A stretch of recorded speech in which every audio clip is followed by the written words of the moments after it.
Éternel Dieu Tout-Puissant, nous voulons te dire merci parce que ce n'est pas que nous soyons capables de faire quoi que ce soit. Notre capacité et notre force vient de toi.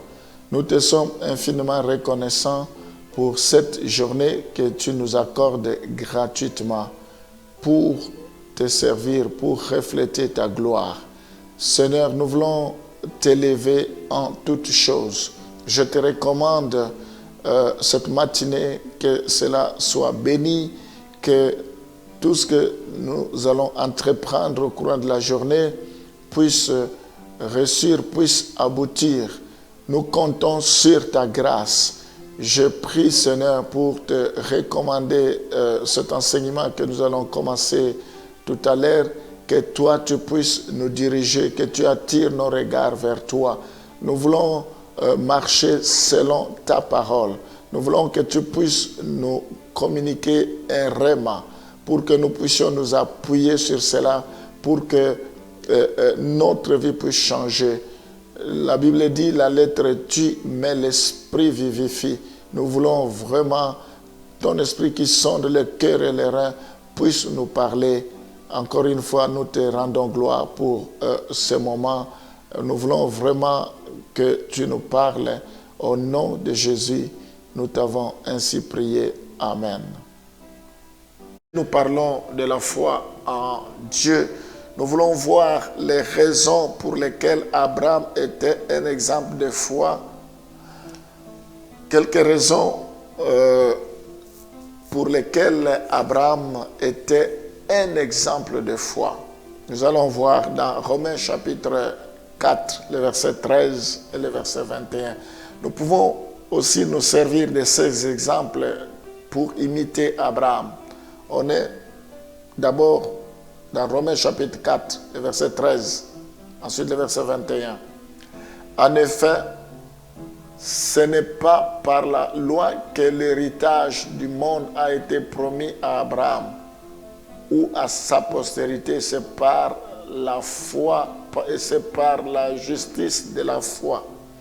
Le verset 21, et ayant la pleine conviction que ce qu'il promet, il peut aussi l'accomplir. Alléluia.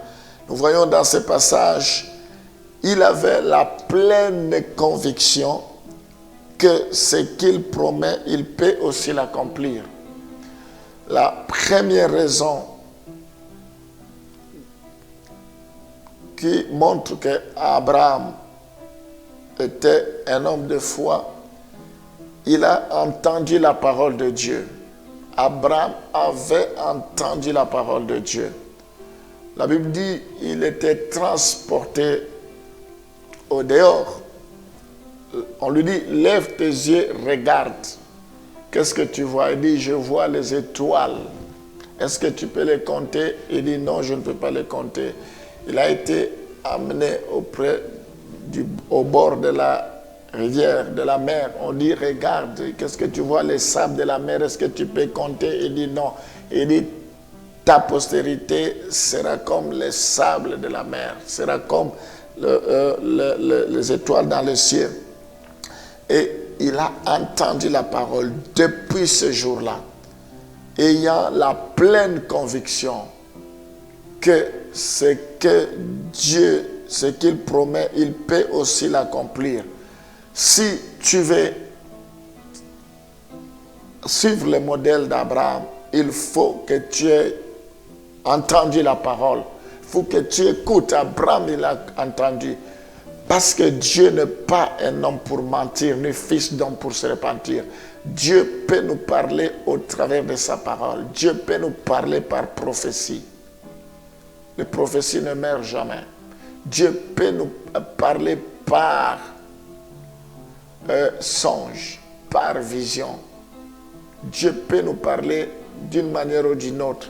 Si réellement ça vient de Dieu, cela va se réaliser. Il a dit que Lazare ne mourra pas, ce n'est pas une maladie qui lui amènera à la mort. Malgré que Lazare était mort, mais la parole de Dieu ne meurt jamais, les promesses de Dieu ne meurent jamais. Quand Jésus est arrivé, il a dit, Lazare sort. Lazare est sorti, il est ressuscité. Ce que Dieu t'a dit, ça va se réaliser. La Bible dit, c'est une prophétie dont le temps est déjà fixé. Si elle tarde, attends-la, car elle s'accomplira certainement. Est-ce que tu crois à la parole de Dieu? Ce que tu entends, c'est la parole de Dieu. Place ta foi en Dieu. Crois à cette parole. Abraham a entendu la parole et il avait la conviction à cette parole que malgré qu'il était avancé en âge, malgré que le corps de son épouse était usé, malgré la situation, Dieu allait produire un miracle. Dieu appelle à l'existence ce qui n'existe pas comme s'ils existaient.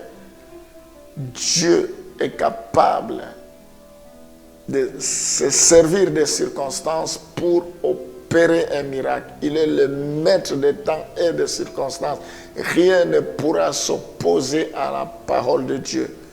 Il faut premièrement entendre la parole de Dieu. Il a entendu la parole de Dieu. Quand tu écoutes la parole, qu'est-ce que cela fait dans ton cœur? Je prie pour que cette parole opère le miracle. Il y a plus de 34 000 promesses dans la parole de Dieu.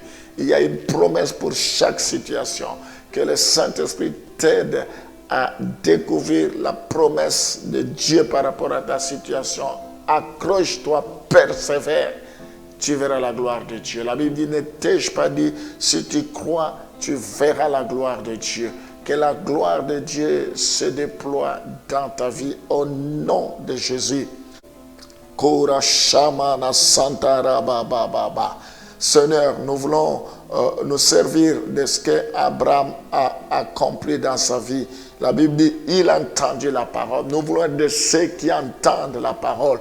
Apprends-nous à entendre la parole. Que l'occasion soit favorable ou pas, que nous puissions entendre la parole, que nous puissions aimer ta parole. Nous ne voulons pas nous arrêter au stade d'entendre, mais nous voulons évoluer, monter d'un cran. Nous voulons croire à ta parole, Seigneur, parce que ta parole est capable de germer. C'est comme une semence. Si elle tombe sur une bonne terre, cela va produire des fruits. Nous voulons être une bonne terre qui croit à ta parole comme Abraham. Seigneur, ce matin, tous ceux qui croient à cette parole, aujourd'hui, opèrent le miracle, que leur vie change. Au nom de Jésus, je prie, Seigneur, pour que tu agisses au-delà de leur entendement, que tu agisses au-delà de leur imagination. Au nom de Jésus, je le bénis maintenant, Dieu de miracles. Toi, le Dieu d'Abraham, tu es également notre Dieu. Agis maintenant. Le temps d'Abraham est déjà passé, c'est notre temps maintenant. Au nom de Jésus, que notre foi parle. Au nom de Jésus, bénis chacun de tes enfants. Bénis la journée d'aujourd'hui. Nous t'avons ainsi prié. Amen.